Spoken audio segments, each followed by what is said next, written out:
for your safety, and also to prevent the fortress from becoming entangled in more irksome matters. Are the rumors true that you're also a former criminal? Now, why would you put it like that? Isn't staying here all day and serving as the manager of the fortress a kind of sentence unto itself? Another form of prison? I just happen to have some support from the rest of the inmates. That's all.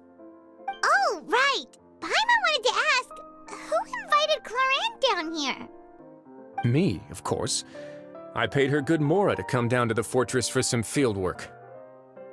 As a champion duelist, Miss Cloran could be considered to be an independent party. I needed to find an exceptionally capable person to help me get through the impending crisis. And saving Fremine was part of that crisis? You can think of it like that, yes. Credit where credit is due, that boy is quite adept at diving. Had conditions not been as hostile as they were, he probably would have found the missing Harbinger already.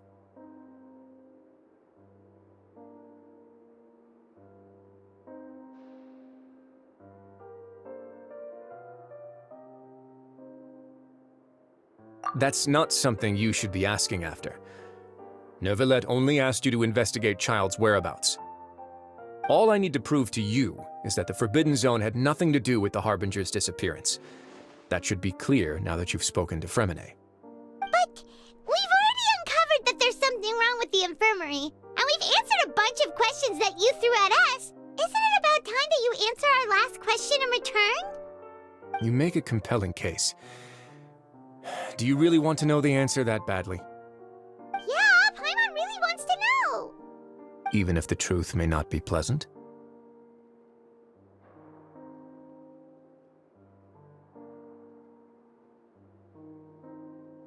Follow me.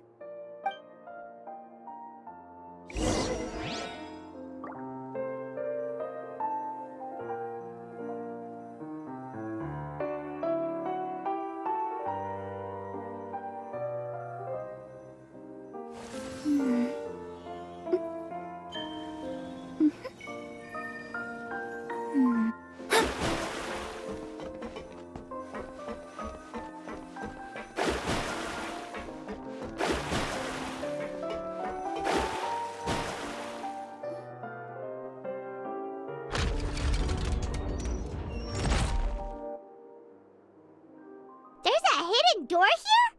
And a whole basement behind it? Huh. You're pretty good at hiding stuff, Risley. It seems you've forgotten just what kind of place the Fortress of Meripede is.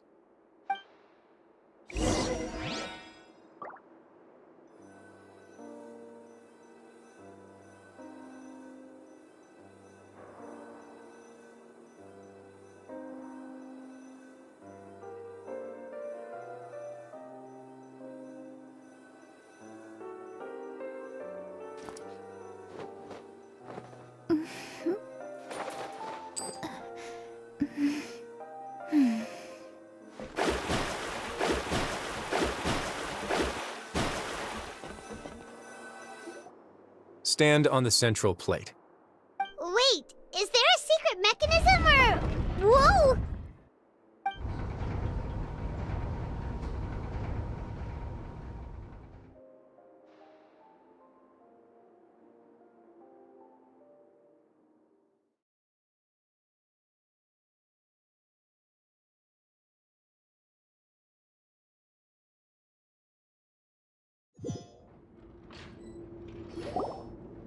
So, this is the Forbidden Zone?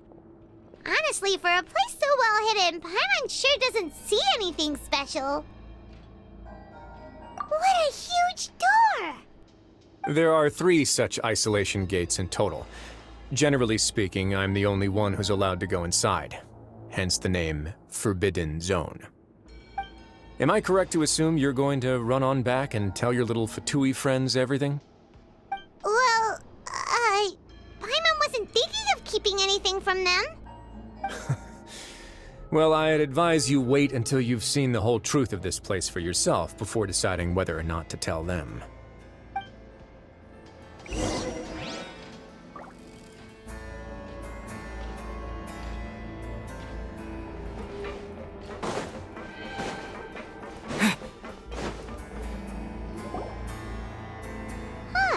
So there's a switch on the side.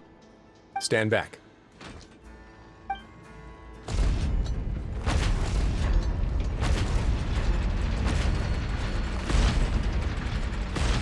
Whoa! They all just went up one by one!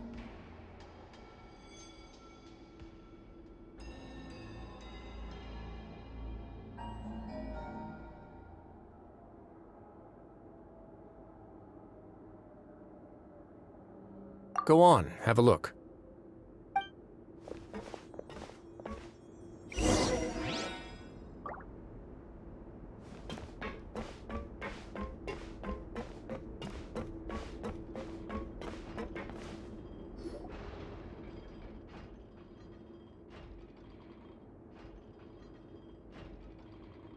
I've been interested in what lies beyond that gate ever since I assumed leadership of the Fortress of Meripede.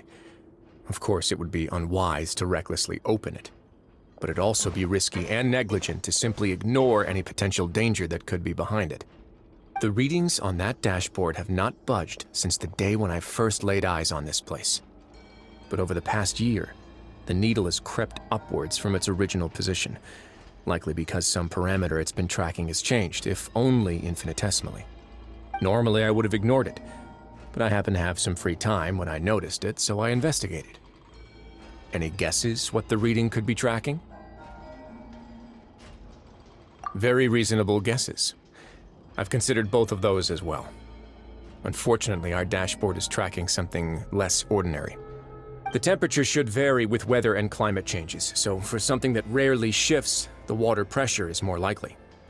We ran a few tests to increase the pressure from the outside, but the readings didn't change at all. Later on, a few more possibilities occurred to me, such as a potential connection with the primordial sea. I began to make a few preparations based on that hypothesis. Over the past few days, the needle has moved again. With that and the symptoms that Fremine displayed after leaving the fortress, I can now confidently conclude that the readings represent the concentration of primordial seawater in the seawater nearby. The concentration of primordial seawater? But we're already under the sea! And that is precisely the problem. We're at the bottom of the sea, and now we're surrounded by toxic seawater. Somehow, primordial seawater got mixed in, and the concentration... Yes, that's very likely. But forget about the two of us! Not even Novelette knows where the primordial sea could be, much less where we could find and plug a leak. Oh. Oh! Seems like you've figured it out. I believe the primordial sea lies directly beneath this sluice gate. For some reason, the primordial seawater levels have risen significantly, and it's now very close to us. The indicators are now red. Although the gate still stands, some primordial seawater has already leaked out and mixed into the sea around us. If this continues, soon it will no longer be able to hold back the primordial sea at all.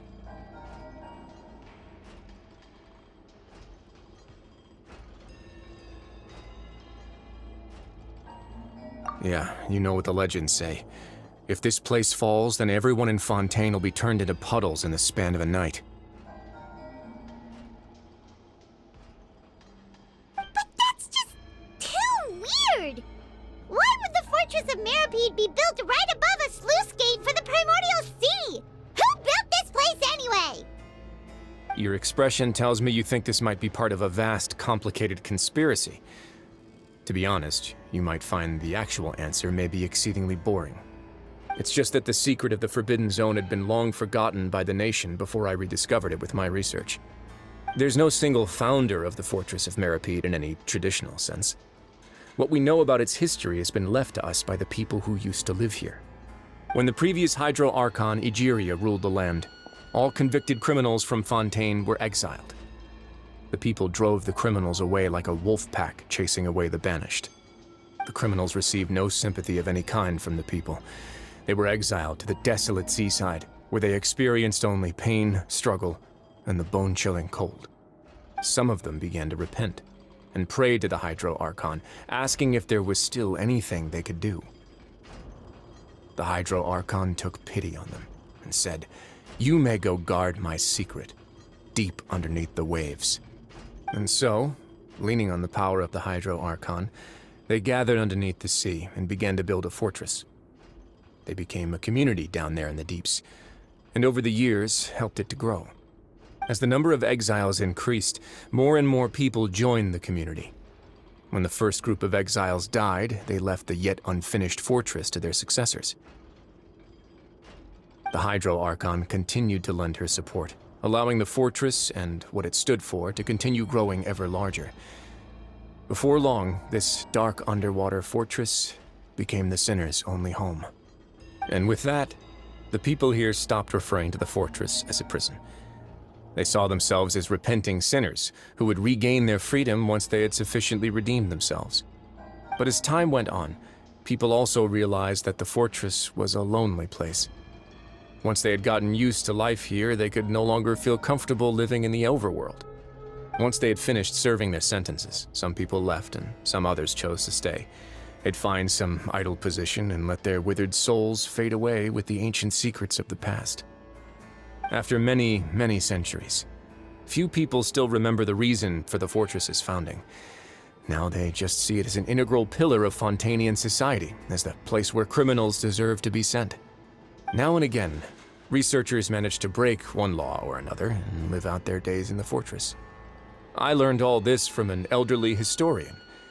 Everyone else just thought he'd made it all up. But now you know every part of that history is true. Indeed. It's just as the prophecy says.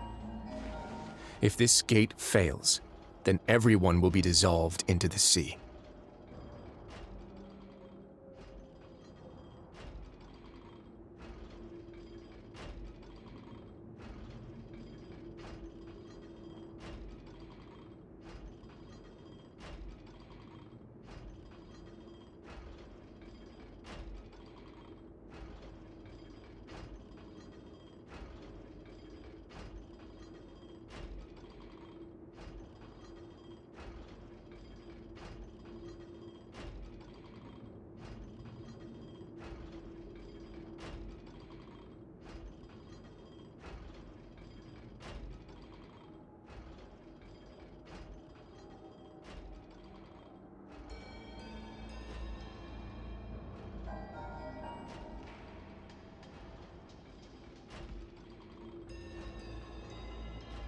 To be frank, not really.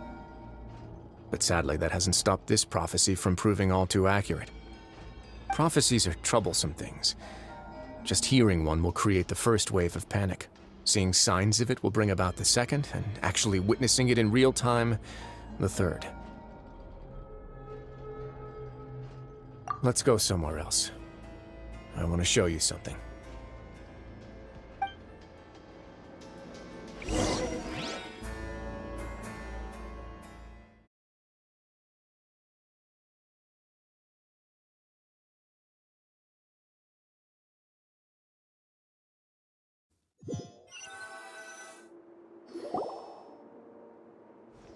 This is it.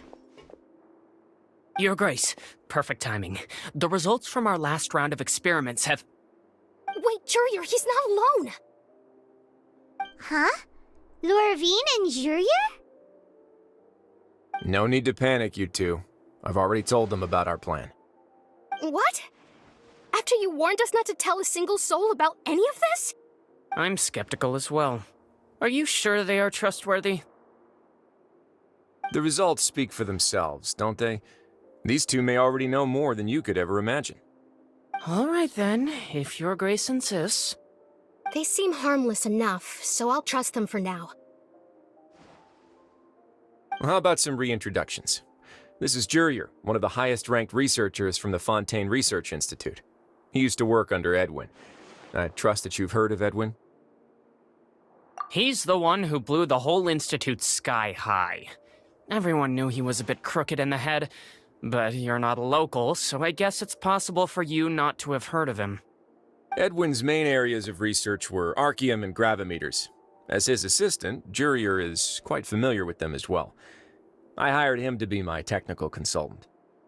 You want to blow up the fortress of Meripede? Ah, what a lovely idea. I'm already imagining it in my head. Gotta admit, I'm tempted as well.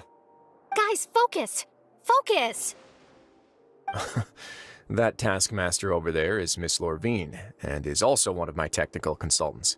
While Jurier used to be Edwin's assistant, she used to be Jurier's assistant. Ooh, are they together? See, everyone keeps asking this question. Are you too sure you're not a couple and just using your work as a convenient cover? Your Grace, I am not in a relationship with this man. If I dated her, I'd officially be madder than Edwin. Jeez, forget I said anything then. Follow me. Whoa, there's another door that goes right up. Your constant amazement makes it seem like the fortress can do anything. But Paimon really thinks everything's super cool.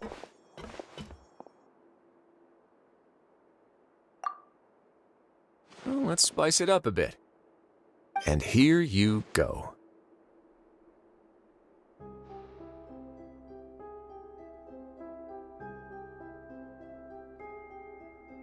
What a huge ship! This is also a production zone that Paimon's never seen before. What's going on? How much do you know about Fontanian history? Not much at all. Well, then maybe you haven't heard the story of ancient Lemuria. To give you a quick rundown, Fontaine used to be ruled by the Lemurian dynasty. According to legend, the Lemurian king Remus came to this land after being inspired by divine revelation and found the seer Sibila, who had taken on the form of a golden bee. Taking the golden bee with him and riding on a huge ship, the Fortuna, he created his nation above the surging waves. He called his nation Lemuria and used the Fortuna to incessantly search for new tribes and islands, calling on them to join his empire. There's a ship in this story too? Where there's water, there'll be ships. People believe that hope can always be found at the end of a voyage. Do you believe that too? To a point, I think. As you've already seen, I have a whole factory's worth of labor, materials, and technology at my disposal. Certainly can't hurt to give it a try. So the moment I began to speculate that the primordial sea might lie underneath the gate, I also began this project. Were you inspired by the legendary Fortuna? Maybe. Fontanians need something to hold on to cope with the impending disaster.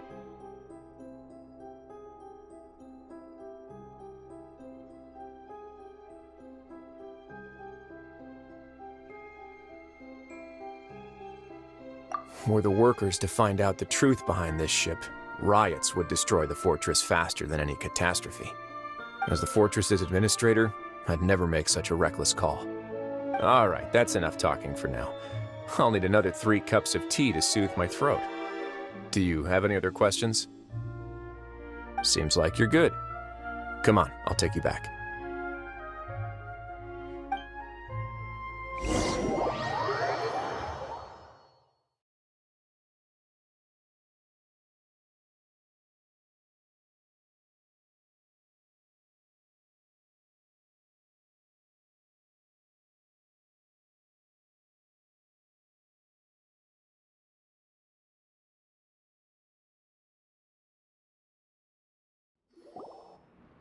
I'll leave you here for now. Oh, thank you so much. No worries. But don't forget, it's up to you whether or not you want to share what you just saw. What you do from here on out will likely affect those 3 as well.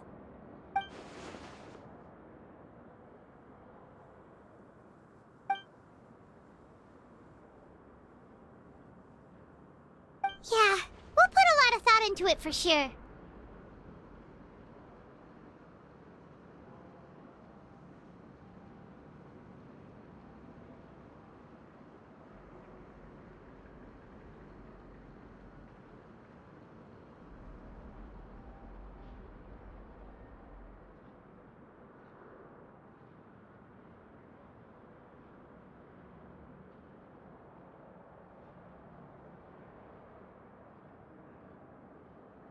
Great. I look forward to what happens next.